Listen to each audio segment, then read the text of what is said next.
पूज्याय राघवेन्द्राय सत्यधर्मरताय च भजतां कल्पवृक्षाय नमतां कामधेनवे। ಓಂ ಶ್ರೀ ಗುರು ರಾಘವೇಂದ್ರಾಯ ನಮಃ. ನಾವು ಒಬ್ಬರಿಗೆ ಒಳ್ಳೆಯದನ್ನು ಬಯಸಿದರೆ ನಮಗೂ ಕೂಡ ಒಳ್ಳೆಯದೇ ಆಗುತ್ತೆ. ಅದೇ ರೀತಿ ಒಬ್ಬರಿಗೆ ನಾವು ಕೆಟ್ಟದನ್ನು ಬಯಸಿದರೆ ನಮಗೂ ಕೂಡ ಕೆಟ್ಟದೇ ಆಗುತ್ತೆ. ಯಾಕಂದರೆ ಇದು ಕಲಿಯುಗ. ನಾವು ಮಾಡಿದ ಪಾಪಕರ್ಮಗಳಿಗೆ ನಾವು ಇಲ್ಲೇ ಫಲವನ್ನು ಉಣ್ಣಬೇಕು. ಈ ಕಲಿಯುಗದಲ್ಲಿ ನಾವು ಬೇರೆಯವರಿಗೆ ಏನನ್ನು ಕೊಡ್ತೇವೋ ಅದೇ ನಮಗೆ ವಾಪಸ್ ಸಿಗುತ್ತದೆ.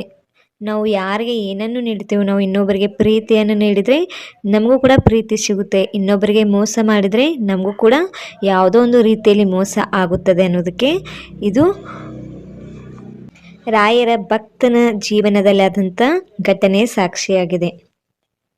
ರಾಯರ ಭಕ್ತನಾದಂತಹ ಒಬ್ಬ ಶ್ರೀಮಂತ ವ್ಯಕ್ತಿ ಒಂದು ದೊಡ್ಡ ವ್ಯಾಪಾರವನ್ನು ಮಾಡಿಕೊಂಡು ತನ್ನ ಜೀವನವನ್ನು ಸಾಗಿಸುತ್ತಿದ್ದ.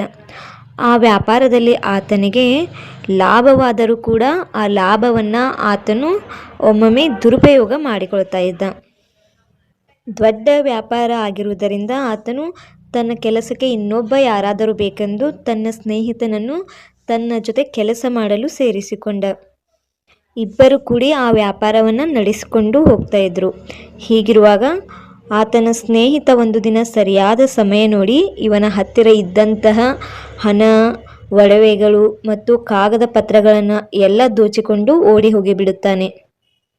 ಇದನ್ನು ಕೇಳಿ ಈತನಿಗೆ ಆತಂಕವಾಗುತ್ತದೆ. ತನ್ನ ಸ್ನೇಹಿತನೇ ತನಗೆ ಮೋಸ ಮಾಡಿದನಲ್ಲ ಎಂಬ ಚಿಂತೆ ಇವನಲ್ಲಿ ಕಾಡುತ್ತದೆ. ಈತ ಎಲ್ಲ ಕಡೆ ಹೋಗಿ ಕೂಡ ಆತನನ್ನು ಹುಡುಕಿದರೂ ಕೂಡ ಆತ ಇವನಿಗೆ ಸಿಗಲಿಲ್ಲ. ಇದರಿಂದ ಇವನಿಗೆ ತುಂಬಾ ಬೇಸರಗೊಂಡು ಈತ ಏನು ಮಾಡ್ತಾನೆ, ಎಲ್ಲ ದೇವರ ಹತ್ರ ಹರಕೆ ಹೊತ್ಕೊಡ್ತಾನೆ.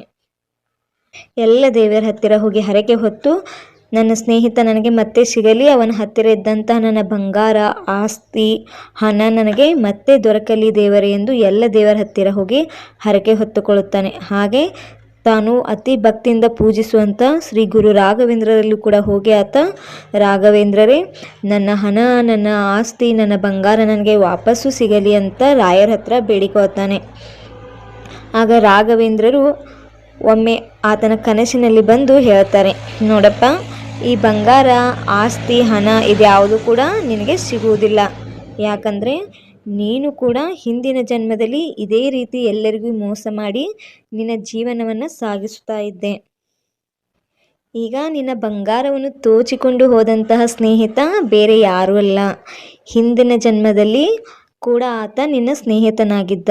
ಆಗ ನೀನು ಅವನಿಗೆ ಕೂಡ ಇದೇ ರೀತಿ ಮೋಸ ಮಾಡಿದ್ದೆ. ಅದೇ ರೀತಿಯಾಗಿ ಆತನು ಕೂಡ ಈಗ ಹುಟ್ಟಿ ನಿನಗೆ ಅದೇ ರೀತಿ ಮೋಸ ಮಾಡಿದ್ದಾನೆ.